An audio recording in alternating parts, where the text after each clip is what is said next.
की पिछली 2-3 कड़ियों से हम लोग नैनथम के विषय में बात कर रहे हैं। नैनथम जो कि एक तीसरे स्तर को पार कर चुकी और चौथे स्तर के करीब पहुंच चुकी आत्मा है। नैनथम ने जो आत्मा लोक में एक्सपीरियंस किया, जो उसने बताया, उसने आत्मा लोक के ही 4 अलग अलग स्थानों के विषय में बताया, जिसमें से एक स्थान था ज्ञान जगत। अभी ज्ञान जगत क्या है? जैसे हम इस पृथ्वी पर हैं, हम इस पृथ्वी पर रहते हुए इस दुनिया का एक्सपीरियंस भौतिक तरीके से करते हैं, अपने आप को भी भौतिक शरीर के रूप में ही देखते हैं और भौतिक नज़रिए से ही चीज़ों का आंकलन करते हैं।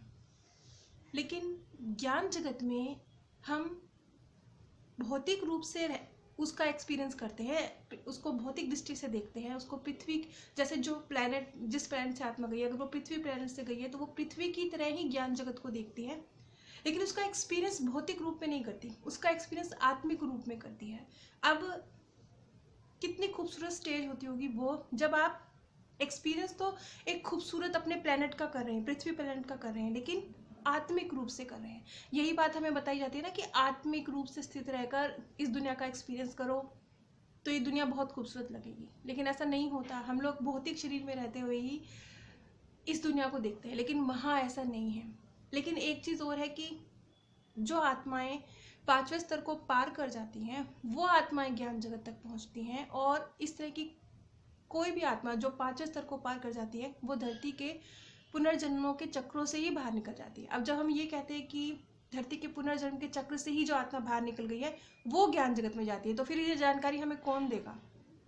ज्ञान जगत की जानकारी जो बिल्कुल लेश मात्र मिली है, एकदम बहुत ही कम मिली है हमें, वो इसीलिए बहुत कम मिली है क्योंकि ज्ञान जगत का एक्सपीरियंस लेने वाली आत्मा तो हमें वहाँ का बता ही नहीं सकती, क्योंकि वो इस धरती पर पुनर्जन्म लेगी ही नहीं। ज्ञान जगत की आत्मा इस धरती पर पुनर्जन्म नहीं लेगी।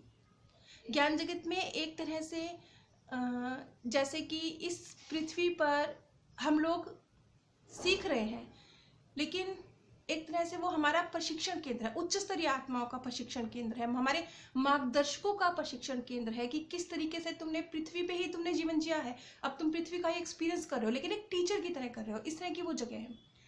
अब ज्ञान जगत तक पहुंच चुकी आत्माएं, जैसा कि मैंने बताया कि वो पृथ्वी पर जन्म नहीं लेती, तो ये जो जानकारी नैनथम ने हमको दी, नैनथम ने जो बताया वो, क्योंकि वो भी उच्च स्तर के करीब पहुंचती हुई आत्मा थी, वो तीसरे स्तर के बिल्कुल लास्ट और चौथे स्तर के करीब पहुंच चुकी थी, तो उसने बताया कि जिस तरीके से हम इस पृथ्वी पर जैसे कोई बच्चा अच्छा परफॉर्म करे, इसके लिए स्कूल वाले कहते हैं ना कि आप अच्छा परफॉर्म कीजिए तो आपको वजीफा मिलेगा, आपके जितने भी खर्चे हैं सब स्कूल के द्वारा उठाए जाएंगे, आपको एक्स्ट्रा पैसे मिलेंगे, एक बच्चों को लालच दिया जाता है। बस कुछ इसी तरीके से जो आत्माएं उच्च स्तर के करीब पहुंच चुकी होती हैं, उन्हें बस एक झलक मात्र ज्ञान जगत की दिखाई जाती है, ज्ञान जगत का एक्सपीरियंस नहीं होता, सिर्फ एक झलक मात्र वो देखते हैं।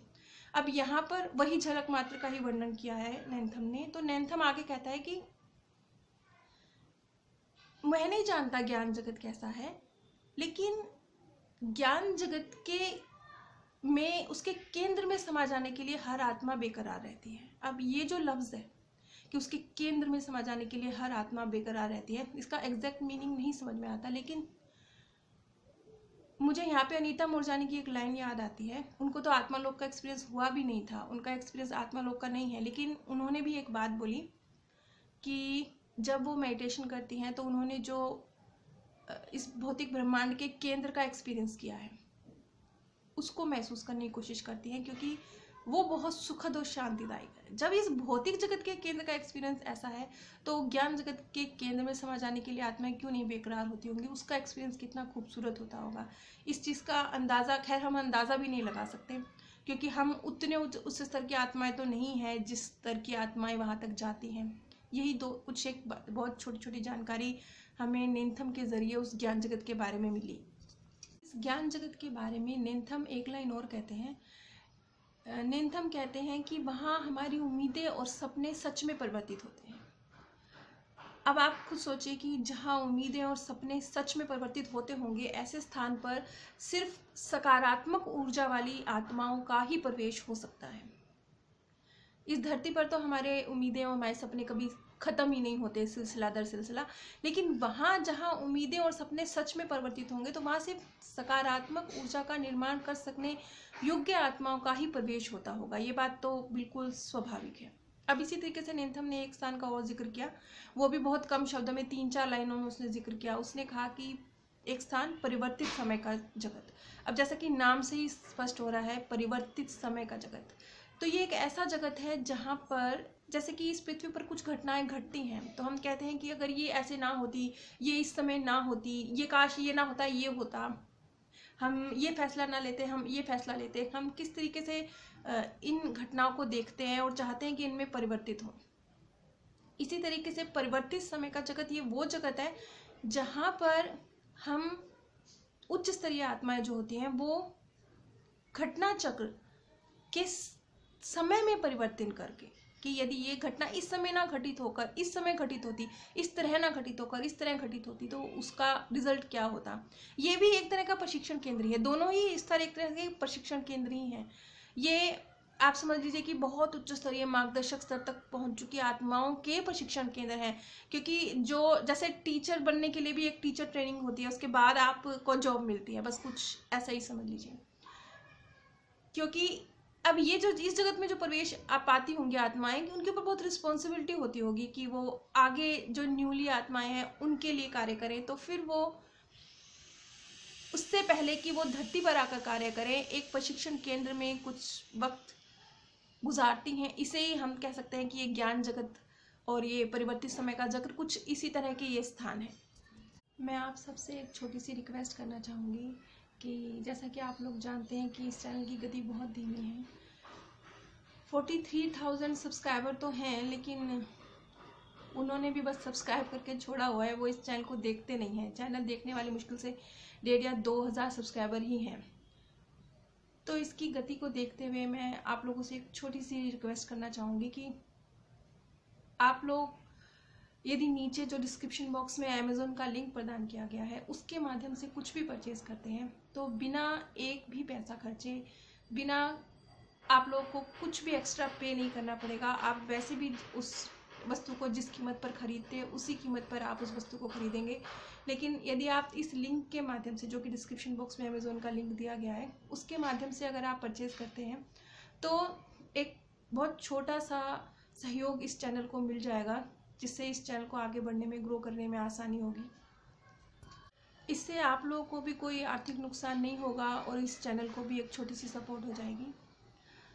और ज़्यादा लंबी बात ना करते हुए मैं उन सब से जो इन वीडियोस की सत्यता पर संदेह करते हैं, बस कम शब्दों में 2 बात कहना चाहूँगी कि मैं काफ़ी समय तक बॉडी डोनेशन की कैंपेनिंग से जुड़ी रही, लेकिन जिस समय मैं इस विषय पर चर्चा करती थी तो मैंने महसूस किया कि बॉडी डोनेट करने का भाव तो बहुत सारे लोगों के मनों में, लेकिन जो गलत थिंकिंग जाने कब से मीन्स शायद पीढ़ियों से हमें गलत जानकारी दी गई है उस मृत्यु के बाद की दुनिया के विषय में, और उसकी वजह से कुछ हमारे मन में बैठ गया है कि नहीं, बॉडी डोनेट नहीं करनी चाहिए। बहुत अजीब अजीब सी बातें लोग कहते थे। लोग ऐसे कहते थे कि नहीं, अगर हम अपनी आइज़ डोनेट कर देंगे तो मृत्यु के बाद हमें नेक्स्ट बर्थ में हमें आइज़ ही नहीं मिलेगी। अगर हम अपनी किडनी डोनेट कर देंगे तो नेक्स्ट बर्थ में हमें किडनी के बिना पैदा होना पड़ेगा।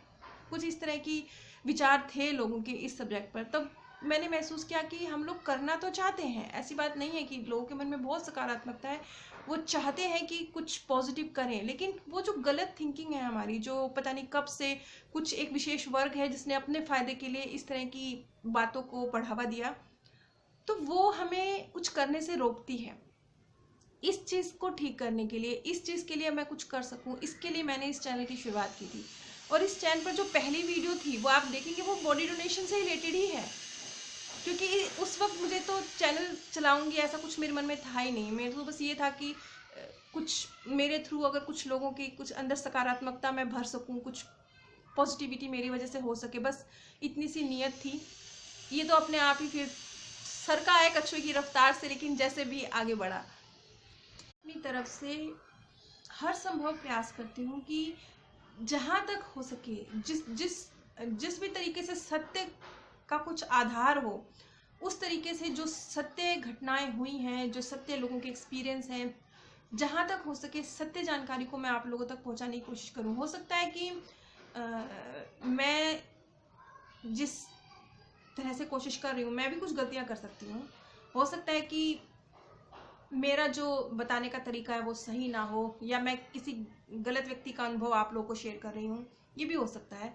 क्योंकि मैं भी कोई मृत्यु के बाद की दुनिया को देखकर नहीं लौटी हूँ। कोई भी नहीं लौटता है, जो भी चला जाता है वो फिर बताने के लिए नहीं आता है। मैं भी जिस दिन चली जाऊंगी शायद मैं बताने के लिए नहीं आऊंगी, लेकिन फिर भी इस सब्जेक्ट पर जितना मैक्सिमम जो रिसर्च हुई है, अलग अलग माध्यम से हुई है, अलग अलग तरीकों से हुई है, साइंटिफिक रिसर्च हुई है, जितने भी लोगों के, जहाँ तक भी मैं सत्य एक्सपीरियंस लोगों के जान पाऊँ, उन्हें आप लोगों तक पहुँचा पाऊँ, सिर्फ मेरी ये मंशा होती है। जैसे कि मुझे डॉक्टर न्यूटन की भी मुझे एक लाइन याद आती है। उन्होंने भी एक बात कही थी कि जब उन्होंने आत्माओं की यात्रा ये बुक लिखी थी, तो ये बुक लिखने के बाद, क्योंकि स्वाभाविक रूप से मेडिकल साइंस तो इस चीज़ को नहीं मानती है, तो इस बुक को लिखने के बाद उनको भी ये लगा था कि हो सकता है कि लोगों के रिएक्शन पता नहीं किस तरीके के आएंगे, या उन्हें पागल ही करार दिया जाएगा। इस वजह से जब उन्होंने ये बुक लिखी थी, तो इस बुक के पब्लिश होने के बाद वो कुछ वक्त के लिए एकदम से शांति में चले गए थे, मतलब कॉन्टैक्ट तोड़ लिया था उन्होंने सबसे, इसलिए क्योंकि वो जानना नहीं चाहते थे कि इस बुक का क्या रिजल्ट आया। लेकिन आश्चर्यजनक रूप से उस कम्युनिटी में जहाँ पर पुनर्जन्म को माना भी नहीं जाता, क्रिश्चियन कम्युनिटी में भी, वहाँ पर भी इस बुक को एक्सेप्ट किया गया और लोगों ने इस जानकारी को जानने में अपनी रुचि दिखाई, जो कि बहुत अजीब था। डॉक्टर न्यूटन को इस चीज़ की उम्मीद नहीं थी कि ऐसा होगा। जब लोगों का इतना अच्छा रिस्पांस मिला, लोग जानना चाह रहे थे मृत्यु के बाद की दुनिया के विषय में, तब उन्होंने फिर आगे अपनी दूसरी बुक्स भी लिखी। इसी तरह से ब्रायन विस की भी एक लाइन मुझे याद आती है। उन्होंने भी कहा था कि जब उन्होंने अपनी पहली book many life many masters लिखी थी, तो उसको लिखने के बाद उनको ये हो गया था कि अब तो शायद उनको मेडिकल कम्युनिटी में से ही बॉयकॉट कर दिया जाएगा, क्योंकि वो जो चीज़ साइंस नहीं मानती उस चीज़ के विषय में जिक्र कर रहे हैं। वो बुक भी उन्होंने पूरी तरह से अपनी रिस्पॉन्सिबिलिटी पर लिखी थी कि अब जो होगा देखा जाएगा। खैर, इसी तरीके से मेरे साथ भी है। मुझे भी बहुत लोग कहते हैं कि मैं फेक बोल रही हूँ, गलत जानकारी दे रही हूँ, झूठ है, सब कुछ आप लोग कहते हैं। हो सकता है कि मेरे मनन चिंतन में कोई कमी हो, मैं शायद सही तरीके से बात को एक्सप्लेन नहीं कर पा रही, कुछ भी हो सकता है रीज़न। लेकिन मैं अपनी तरफ से कोशिश करती हूँ जहाँ तक सत्य हो वहाँ तक आप लोगों तक पहुँचाऊँ। इस कोशिश में अगर मुझसे कोई गलती भी होती है तो मैं आप लोगों से यही कहूँगी कि हो सकती है जहाँ अगर आप लोगों को लगता है कि मेरी बात सही नहीं है, उस चीज़ पर हो सके तो थोड़ा मनन चिंतन कीजिए, और अगर नहीं तो कोई बात नहीं, जब वक्त आएगा, जब कुदरत चाहेगी, तब हम इन रहस्यों को समझ लेंगे। लेकिन फिर भी जहाँ तक हो सके एक छोटा सा पॉजिटिव सहयोग इन वीडियोस के प्रति रखिए, छोटा सा पॉजिटिव नज़रिया इन वीडियोस की तरफ रखिए, क्योंकि कुछ नहीं है, किसी का कुछ नहीं है, कोई फ़र्क नहीं पड़ेगा किसी को। आप क्या सोचते हैं मृत्यु के बाद की दुनिया के बारे में, है भी या नहीं है, कोई फ़र्क नहीं पड़ेगा, सिर्फ आपको फ़र्क पड़ेगा। वो गाना है ना, तेरा घाटा मेरा कुछ नहीं जाता। तो बस आप अगर मृत्यु के बाद की दुनिया के विषय में जो भी विचार अपने सकारात्मक रखते हैं या नहीं रखते हैं, उससे आप ही को फर्क पड़ेगा, किसी और को नहीं पड़ेगा। अगर आप लोग को झूठ लग रही है ये वीडियोस तो बेशक मत देखिए, लेकिन इससे हानि इन वीडियोस को नहीं है, इस ज्ञान को नहीं है। आपकी व्यक्तिगत आत्मिक ग्रोथ है, वो किस दिशा में जाती है, उसके लिए आप खुद ही जिम्मेवार हैं। आप सभी पर परमात्मा सौंदर्य, प्रेम और आनंद सदैव बरसता रहे। आप सभी दिव्य परम धाम में स्थान प्राप्त करें।